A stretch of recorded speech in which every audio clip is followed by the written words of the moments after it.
Hey guys, welcome to another Gauging Gadgets Vivoactive 3 or Vivoactive 3 Music Edition tutorial video. In this video I'm going to show you how to access the control menu and then how to change the icons that are located on that page. So to get to the control menu, it's very easy. All we need to do is hold down the button on the right side of the watch until the control menu opens up.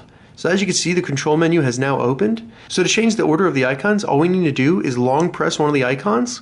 It'll bring up the circles around the icons. Now to move them, just select one of them and then select the location you'd like to move it. So I'll move it right here. And that easy, we've moved the icon.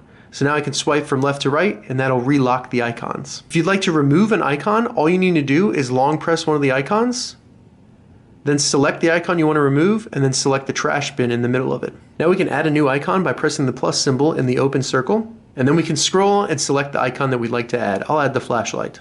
Swipe from left to right to save your settings, and there you go. You've now edited the control menu and added a new icon that was not there before.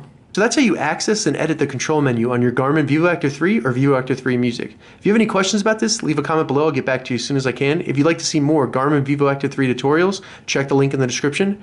If this video helped you, give it a thumbs up, and please consider subscribing to my channel, Gauging Gadgets, for more gadget reviews and tech tutorials. Thank you so much for watching.